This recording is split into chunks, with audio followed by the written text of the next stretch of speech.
I just don't understand how the most basic level men can leave America, travel to these other countries, and just pull absolute tens, like the hottest girls that you will ever see.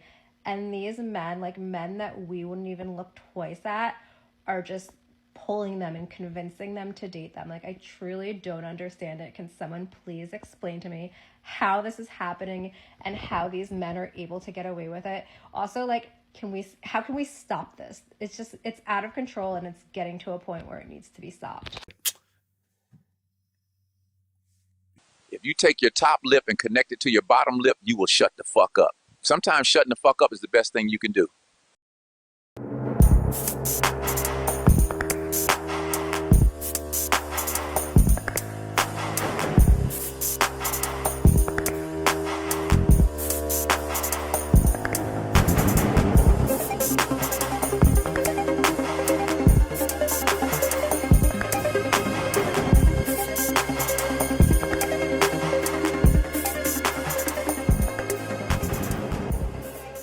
What's up, YouTube?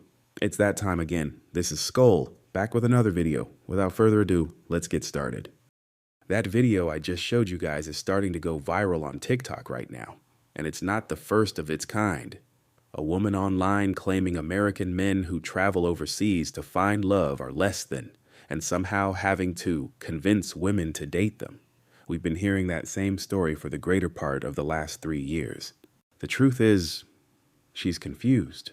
She's frustrated. And this isn't just one person's opinion. It's part of a wave of backlash aimed at men who've chosen to opt out of the Western dating scene.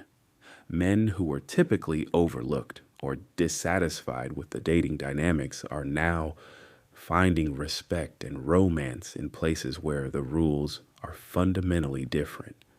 And that's triggering a lot of people. Because when men stop playing by the script, the narrative starts to crack. When they leave the game starts questioning itself.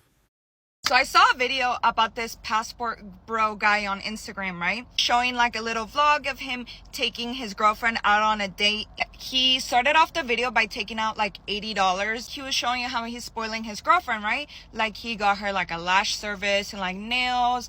And then he said, oh, I'm gonna test her after I did all this for her to taking her on a date to 7-Eleven. She's like, oh, I love it. You do so much already for me. And inside the 7-Eleven was like actually like a restaurant, like a club inside. And it was like a cute little club. My thing is, I commented this on my video. I'm like, and also he spent $80 on a date, like $80. Like, come on.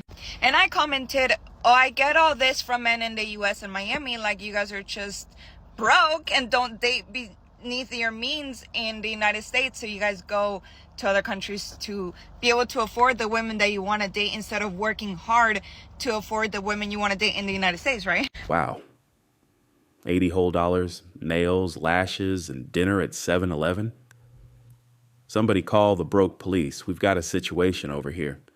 She's skipping right past the fact that the girlfriend was happy, skipping past the fact they spent time together, because clearly the only thing that matters is whether the date could bankrupt a small country. And that's where the toxic Western dating lens kicks in.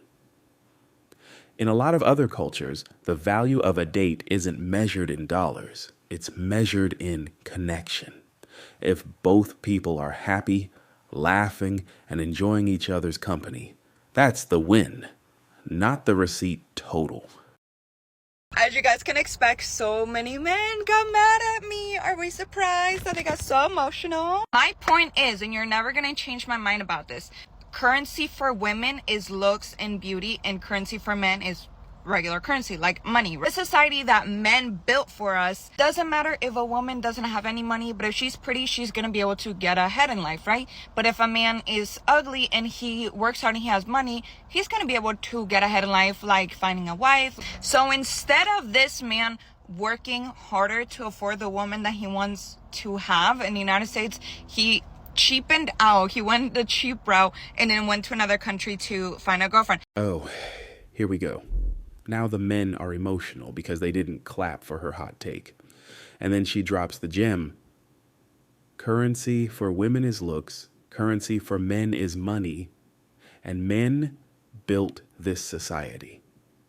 Right, because apparently every man alive got together in a secret meeting and voted for this system. Newsflash. That's not some universal law of nature. That's just the Western dating script she benefits from. She's seeing women's stranglehold on the dating environment beginning to slip, and she's using sign language to defend it. How dare you? And then she goes back to shaming the $80 date guy. She said instead of working harder to make more money to afford a woman in the U.S., he cheaped out and got a foreign girlfriend. But think about that logic for a second. She's basically saying a man should grind harder, spend more, and jump through more hoops just to meet her market price, instead of seeking out a situation where he's valued for who he is. Imagine the audacity of a man choosing a woman who actually likes him for him, instead of grinding himself into the ground to meet someone else's price tag. That's not cheap. That's called refusing to play a rigged game. This woman obviously had lost her damn mind. She needs psychotropic medication. Hee-haw, you stupid motherfucker. Are you dumb? This is a juicy one. Let's say you're about to go on a date with someone who's never gone on a date with someone Filipina. You get to take them anywhere and do anything you want. What's the date? As we all know that our country has so much to offer, and in my province as well, we have so many tourists, incredible tourist destination, and I would love to date that, foreign man at first to drop by to my home, because we would have the time to share a simple yet sumptuous home-cooked meal prepared by my mom. And I know that through that moment, he will know and experience the unmatched hospitality and how incredible Filipino are. And I think that is the reason why they will not just visit, but they will keep coming back to the Philippines for hospitality.